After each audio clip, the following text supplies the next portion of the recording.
Et donc, on passe la parole maintenant à Thierry Bobet.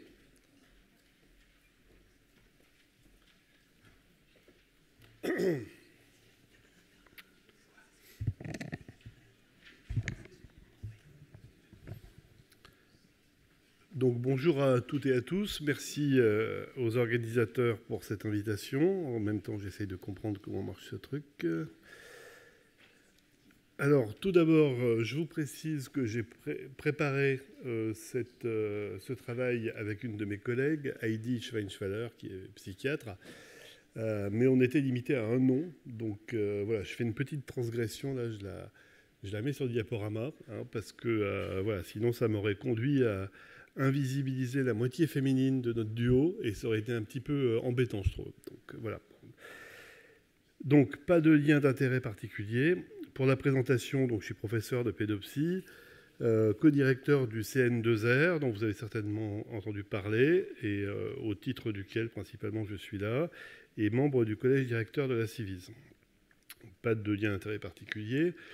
Première diapositive, pas forcément indispensable, hein, je le reconnais, mais il est 12h30 en même temps, on a tous un peu faim. Donc on m'a demandé de traiter de la question de la part victimaire, hein, des mineurs auteurs. Et j'ai trouvé la formulation de la question assez étrange.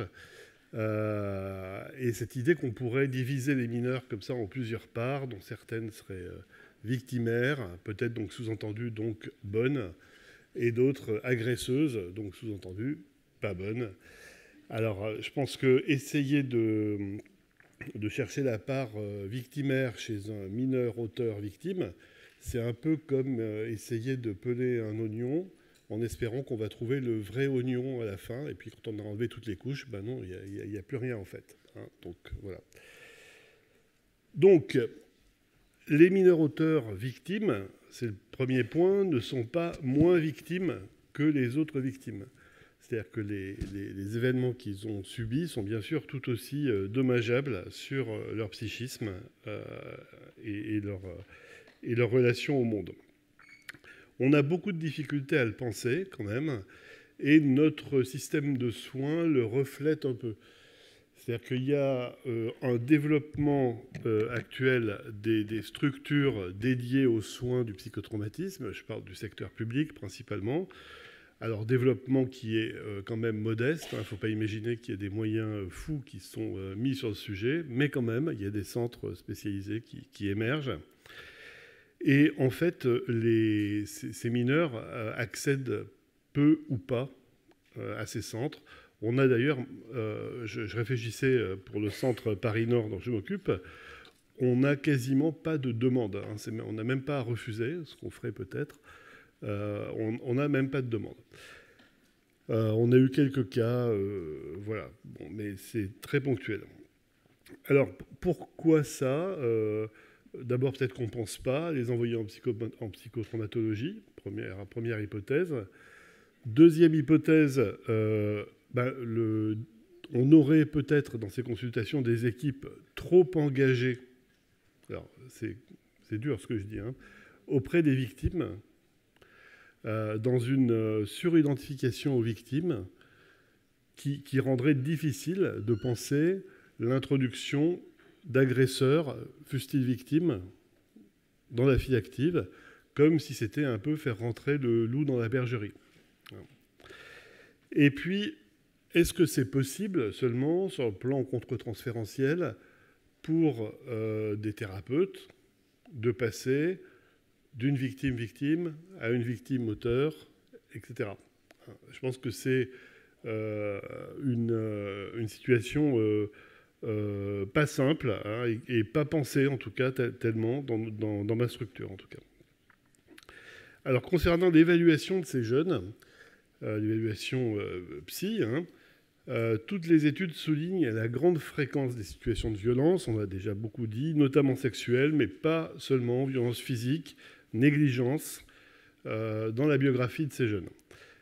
La question de l'incestuel. Alors moi je dis incestuel, j'ai bien compris que c'était pas, voilà, ça serait un sujet à débattre, mais justement ça serait un sujet à débattre parce que tout le monde fait comme si cette notion était évidente. Et d'ailleurs, il y a une recommandation de la Civise qui dit dépister de manière systématique l'incestuel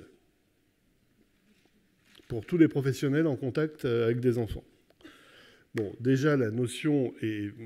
On connaît l'incestuel de Racamier, mais enfin, c'est pas la même chose que les transactions incestueuses. Donc tout ça serait quand même à définir. Et puis, à ma connaissance, il n'y a pas de grille. Et puis, quand on regarde à l'international, il n'y a pas de correspondance. Donc là, je pense qu'on a un petit effort quand même de formalisation à faire. Parce que les familles avec un fonctionnement complètement incestuel, il y a les transactions incestueuses, il y a la violence, en général, souvent, et puis il y a un fonctionnement qui ressemble au fonctionnement d'une secte, en fait. C'est-à-dire que rien ne peut ou ne doit sortir. Alors oui, des yeux et des oreilles avertis peuvent voir, même s'il n'y a pas de contact avec les soins. Par exemple, à l'école, on peut voir des choses, etc. Mais il faut en avoir envie, parce que ça peut être quand même très caché, très refermé, avec des enfants qui nient, et vous pouvez leur demander autant de fois que vous voulez s'il y a des problèmes à la maison, si on leur fait du mal, etc. Ils vous diront toujours non. Bon. Alors pour évaluer l'état psychologique de ces jeunes, bien sûr, oubliez les tests, les échelles. Il faut d'abord établir un lien, ce qui prend du temps, pour pouvoir analyser finement le parcours de vie, le parcours de développement de l'enfant, l'environnement familial et les symptômes.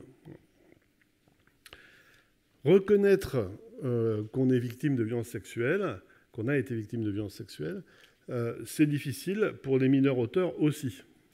Le dévoilement, c'est un processus très lent qui nécessite un lien sécure. Et pour être sûr qu'un lien est sécure, il faut le tester, il faut essayer de tout péter en général, pour voir si le lien tient. Donc ça prend du temps, c'est une fois encore pas en donnant un questionnaire à la première consultation qu'on va pouvoir avoir ça. D'accord, il y a la peur de ne pas être cru, la méfiance vis-à-vis des adultes. Il faut pouvoir se souvenir, donc il ne faut pas que ce soit avant 3 ans, il faut que les souvenirs soient disponibles, ce qui n'est pas toujours le cas. Il y a l'évitement, la honte, la culpabilité du TSPT, la dissociation, qui font que c'est plus compliqué de parler. L'illégitimité en tant qu'auteur, est-ce qu'on est fondé à se déclarer victime? La crainte de la stigmatisation, voilà. Et donc, voilà, j'accélère. Le point sur lequel je voulais insister, c'est qu'il faut sortir du modèle du TSPT, du trouble de stress post-traumatique, parce que, en particulier avec ces situations-là, on est face à un spectre de troubles. Alors, je ne vais pas copier sur les voisins du neurodéveloppement, mais on est quand même là aussi sur quelque chose de très spectral, avec des manifestations très différentes.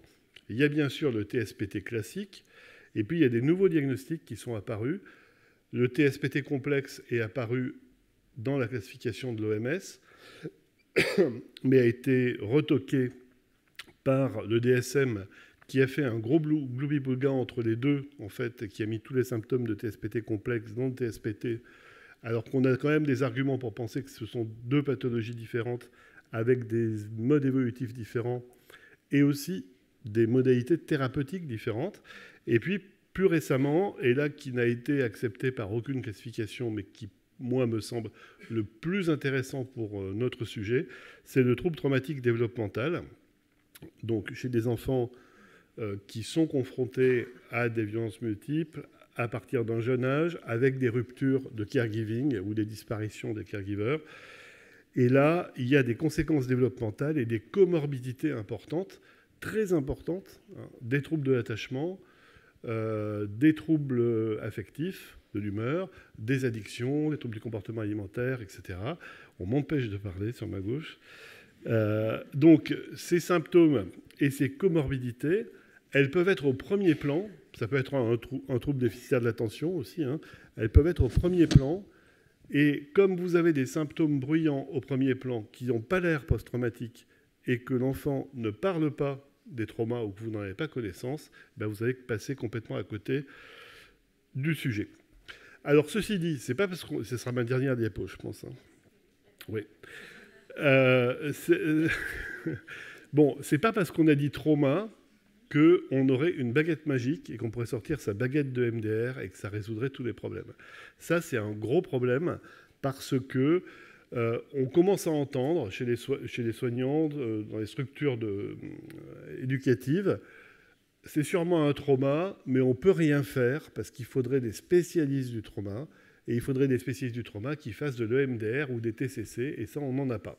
Donc, ne faisons rien. Et ça, c'est dramatique parce que, évidemment, pour traiter les aspects les plus proches du souvenir traumatique, oui, ces techniques sont préconisées avec d'autres, mais il y a un travail de plusieurs mois ou plusieurs années à faire avant, qui est de traiter les comorbidités et d'amener la possibilité d'une stabilisation des symptômes et de l'enfant et de lui redonner confiance, etc. Et ça, tout le monde peut le faire. Donc, le CN2R a sorti une fiche ces jours-ci sur la question de la stabilisation. Vous pouvez la retrouver sur le site. Et mes coordonnées, le site du CN2R et le site de la Civis. Excusez-moi pour la durée. Merci. Alors, en attendant les questions de la commission, peut-être une précision dans la suite du propos de Marie-Laure Gamay. Juste pour préciser qu'à l'internat, il y a un item d'internat qui traite effectivement des violences sexuelles, qu'il y a aussi une SDD, situation de départ, d'entraînement pour les écosses, qui traite justement comment accueillir une victime de violence sexuelle. Et de plus en plus dans les facs, dans le premier cycle, ils mettent des modules de santé sexuelle, au même titre que santé bucco-dentaire, par exemple. Merci. La commission. Merci. Merci beaucoup pour votre rapport et pour l'exposé de ce matin. Notre question, elle revient sur justement la dichotomie victime-auteur. Vous dites que c'est un risque de ne pas considérer finalement ces auteurs comme complètement victimes et l'inverse. Pour autant, c'est quelque chose qu'on rencontre énormément. Et donc, comment faire? Quelles préconisations vous pourriez amener pour amener à dépasser ça?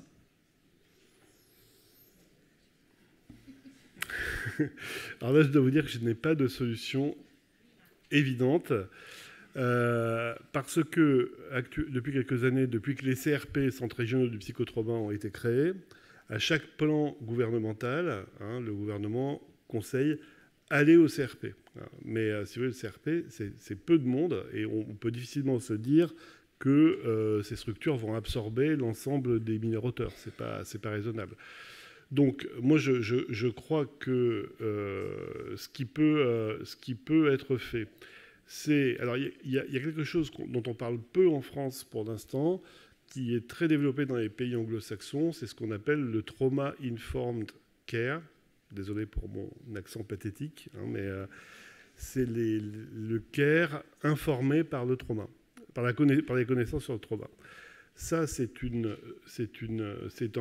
un positionnement et un ensemble de techniques qui ne nécessitent pas d'être psychothérapeute et qui peuvent être diffusées aussi bien chez l'ensemble des soignants et des infirmiers que aussi dans les structures d'hébergement auprès des éducateurs, etc. Ça consiste à comprendre ce que vit une personne très gravement traumatisée. Pourquoi ce qu'on appelle une crise d'agitation ou une crise de nerfs, c'est parfois une reviviscence traumatique. C'est parfois juste parce qu'on a touché l'enfant, etc. Donc tout ça, ce sont des choses que les personnes qui prennent en charge ces enfants ne se représentent pas forcément. Et là, il y aurait un gros travail à faire là-dessus. À mon avis, c'est un premier niveau. Après, les soins du trauma... ça ne devrait pas être réservé au centre trauma. C'est-à-dire que dans chaque structure de soins psy, il faudrait qu'il y ait, dans chaque secteur, dans chaque intersecteur, je parle du secteur public une fois de plus, il faudrait qu'il y ait une partie de l'équipe qui soit compétente et à l'aise sur ces sujets-là. Et voilà, on sait 10% d'inceste en France, 60% des gens vivent un trauma dans leur vie. Enfin, on ne va pas résoudre le sujet avec des micro-centres éparpillés sur le territoire. Donc c'est la formation initiale, une fois de plus, mais pitié pour les médecins généralistes, parce que si vous saviez tout ce qu'on leur demande, c'est infernal, quoi. Donc, en tout cas, la formation des psychiatres et des psychologues devrait avoir un axe beaucoup plus fort sur ces questions de trauma et de trauma complexe, et de violence sexuelle et d'inceste. On a en France pris un retard considérable quand même par rapport à d'autres pays sur ce sujet-là. Donc voilà, la formation de tous plutôt que des lieux et quelques lieux spécifiques pour la recherche, pour penser, pour faire de l'enseignement, mais ça ne sera pas la solution aux besoins. Ok. Et second élément, vous préconisez une intervention précoce. Comment cibler les enfants ou les adolescents qui seraient les plus à risque de devenir auteurs de violences sexuelles? Vous voulez dire avant le... Parce qu'on préconise une intervention précoce dès l'identification du problème, c'est-à-dire de ne pas attendre 3 ans ou 2 ans pour commencer le travail éducatif et psy. C'est un peu ce qu'on voit assez souvent. Alors on l'a dit dans le rapport, il y a à Poitiers, à Aurillac, à d'autres endroits, il y a des expériences intéressantes qui permettent de commencer à travailler tôt.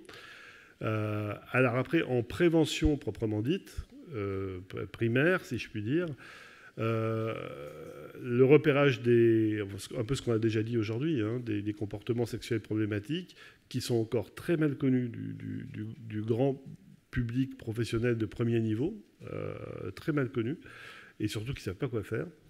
Donc cette formation est importante. La réflexion sur incestuel, fonctionnements familiaux aberrants, autour de ça, je pense qu'il faut qu'on l'ait. L'idée de la Civis était bonne, de dépister ces situations-là, que tous les soignants, tous les enseignants sachent que quand ils voient ces signes, il faut être particulièrement vigilant, ça me semble important aussi. Voilà. Mais sinon, je n'ai pas d'idée révolutionnaire sur la prévention. Okay, merci. Bien sûr, on en a déjà parlé aussi, mais l'EVARS, qui ne résoudra pas tout, hein, c'est un point essentiel. Donc, Laurent Layet, j'ai une question. Sur les facteurs de transition victime-auteur, est-ce que vous ne pensez pas que notre système actuel joue un rôle? Alors, je vais caricaturer, mais une victime, jeune fille, victime de violences sexuelles, l'expression symptomatique du trauma au départ, on n'est plus sur des gestes auto-agressifs, scarification, troubles des conduites alimentaires, conduites suicidaires, et donc on va plutôt l'orienter vers le sanitaire. Et donc on va la mettre avec d'autres victimes, et donc elle va avoir peut-être, je dis bien peut-être, c'est une hypothèse, hein, tendance à se revictimiser, alors qu'un jeune garçon victime des mêmes faits, enfant, il va plutôt avoir tendance, dans l'expression symptomatique, à avoir des troubles du comportement. Les troubles du comportement, on va plutôt l'orienter vers l'éducatif, donc il va plus se retrouver vers des centres éducatifs, donc avec d'autres auteurs. Et à ce moment-là, on va plus, dans notre type de prise en charge, hein, qu'elle soit sanitaire ou éducative, le mettre avec d'autres auteurs. Et à ce moment-là, lui, il va avoir une transition de victime vers auteur. Est-ce que vous ne pensez pas qu'il y a quelque chose à modifier dans le circuit là? C'est très intéressant. Il y aurait quelque chose c'est une hypothèse qu'il faudrait tester, mais ça me semble pertinent. Alors après, comment modifier le circuit, je ne sais pas. Les garçons ou filles sont dans la retraumatisation, mais de manière différente. Écoutez, intéressant. Hein. Vous avez eu une bonne idée. Bonjour. Ici. Oui, 30 secondes. Ouais, Julien Dacosta, psychiatre sur le CREF de Toulouse. Je me demandais s'il y avait des spécificités dans le repérage, l'évaluation et la prise en charge des auteurs de violences sexuelles qui se seraient auto-traumatisés de leur propre passage à l'acte. Alors, il y a quelques travaux là-dessus. J'ai pas vraiment fouillé parce que éthiquement, ça m'a pas emballé.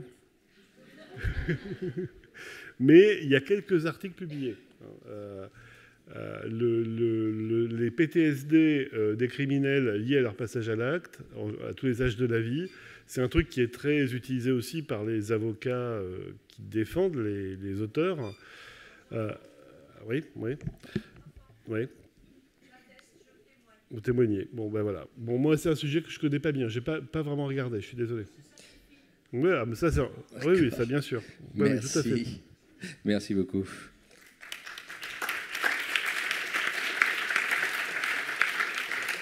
Alors, en attendant que Robert Cariou s'installe, juste peut-être rebondir sur ce que vient de dire Thierry. Et une fois n'est pas coutume, souligner que l'ARS Nouvelle-Aquitaine a octroyé 28 équivalents temps plein au centre médico-infanto-juvénile pour créer des unités de psychotraumatologie aiguë dédiées aux enfants et aux adolescents dans les CMP. Donc, à bon entendeur,